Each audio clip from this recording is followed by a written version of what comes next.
everybody, this is Andrea Tooley. I'm here with my best friend, Vanessa. Hi, guys! And we're going to have a really good video for you today.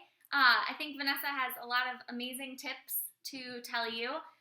Actually, I should introduce her as Dr. Garlick, because she is a doctor. Thanks. New doctor. So, to get started, why don't you just tell us about yourself and your kind of medical background and what you're doing and things like that. Okay, great. So I know Andrea because I grew up in Indianapolis, and then after undergrad, I moved to Sydney, Australia to begin medical school, and I just graduated on Friday, and now I'm interviewing for pediatric residency positions in the United States. So I kind of had an interesting journey to get to this point, and I know that there are a lot of people who apply for residency positions from abroad to come work in America. So there are a lot of little hoops and things and challenges that international medical graduates face. So we kind of wanted to answer some common questions in that realm. Perfect. I get so many questions from you guys who are from overseas and want to come to the U.S. and don't know what it's like applying or doing away rotations in the U.S. or applying for residency in the U.S. And so Vanessa's a U.S. citizen, which makes it a little bit different, but she still knows exactly what goes into it. So why don't you tell us, just to start, like why you chose to go to University of Sydney and what it was like studying medicine abroad? Okay, so it's different. There's definitely, for me, I'm definitely a wanderlust type of person that likes to travel and get out, and I'd lived in Indiana for a really long time, and it's great, but Sydney's pretty awesome. Yeah, so I went to explore the world, and I landed in Sydney, Australia, which I have some family in Australia, so I'd kind of been there before, but it was a whole new experience, and if you are going to do it that way, it's important to take into consideration the fact that you're kind of starting from scratch, like you don't have any friends, and you don't have any family, and you don't know what to do, like you don't have a bank account, you don't have a phone, so just getting settled in a new country is quite a lot in itself. And then at the same time, like I arrived and then 2 days later I started medical school, which was kind of a lot, to say the least. It was a great experience and definitely humbling, but it's important to keep in mind how much you're taking on, and to give yourself some credit and some breaks there when you're doing it.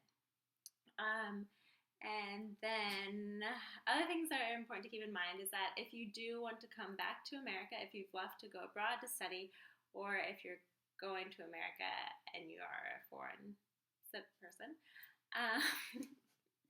there are things that you need to just kind of keep in mind from the get-go. There's exams called the USMLE, and I'm sure that a lot of you know about this, but when I went abroad, I had heard about it vaguely, and but then I learned that they are quite important, especially for a foreign person, because the US people really have no way to evaluate you against other U.S. med students. So those are our big medical boards that we take, and U.S. medical schools will prepare you for those and like tailor your education to those board exams. But if you're in medical school in Australia, they don't care about the U.S. boards, and so Vanessa, had to take it all on her own and study on her own, which is a huge deal. Yeah, and it is a big deal. So it depends. Like some medical schools abroad, it seems to be that are tailored for that. So places that have a large population of international students. My university didn't have very many Americans. I think I was one of the only ones in my year. So for me, it was important that I take that into consideration. So you have to take these exams, and they actually are a lot of work. And it's not that you aren't learning in your own medical school, but they ask really silly questions sometimes, or things that other medical schools might not value as much. Some very basic sciencey stuff on the first one. So you need to keep in mind that you're going to have to take these 3 exams. 2 of them are written, and you can usually take in your country of origin. And the third one you actually have to come to the States for, because it's actually a practical exam. So that's important to keep in mind too, with regards to funds and how much it's going to cost you. Because they're expensive exams. I think they all cost about $1,000 when you're taking them overseas. So could you go to residency in the U.S. if you haven't taken those exams? No. Okay. So you have to take them. Yes. Got it. You do too, right? Yeah. Okay. was like, am I missing No, something? I'm just making sure. There's no loopholes. There's no loopholes. You have to take these exams.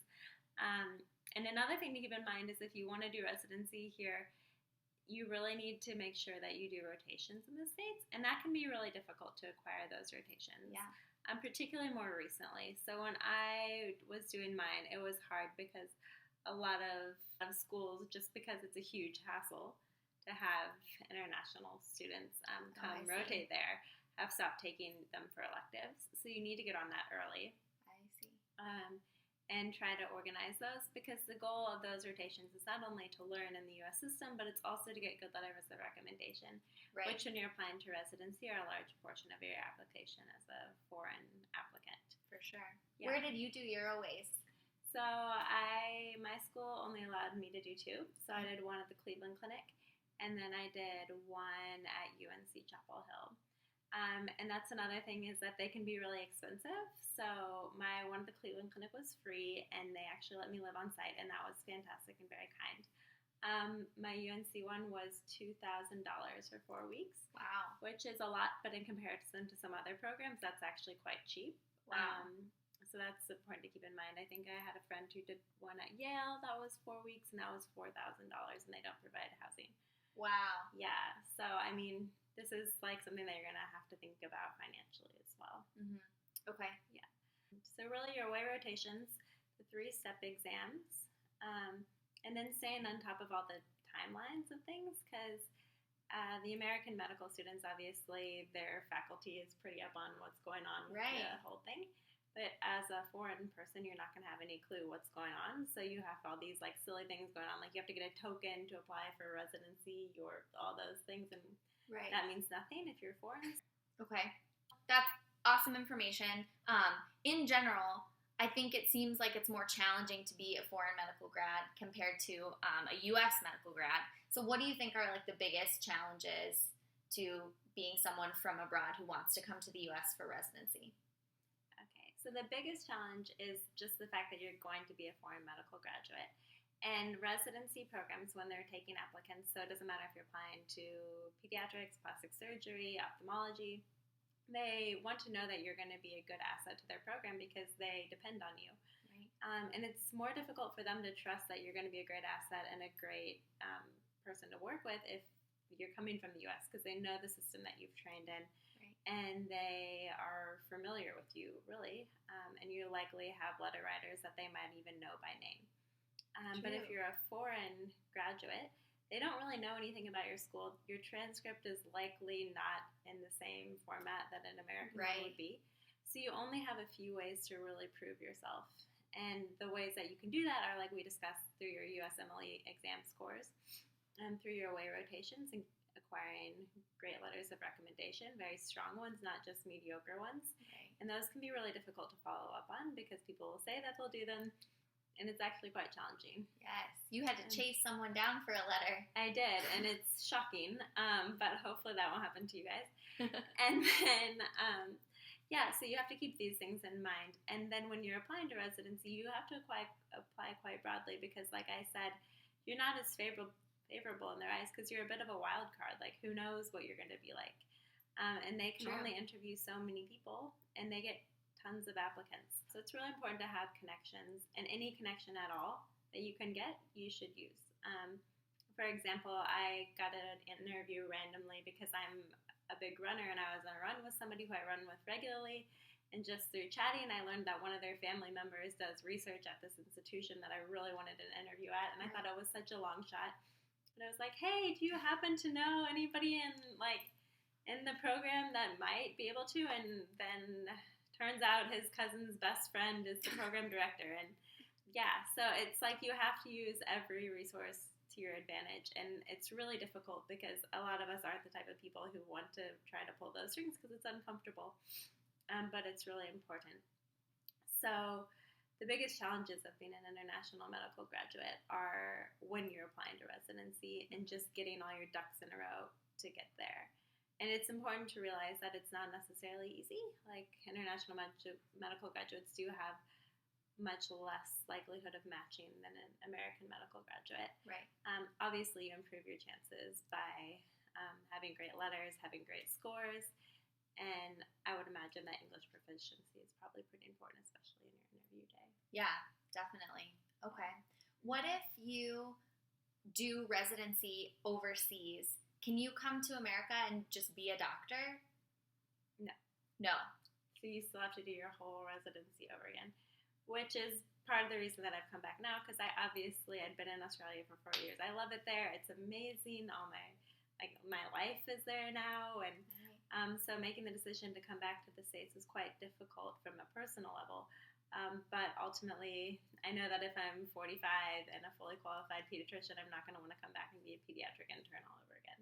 Right. So that's important to keep in mind as well. Okay. So that makes sense. All right.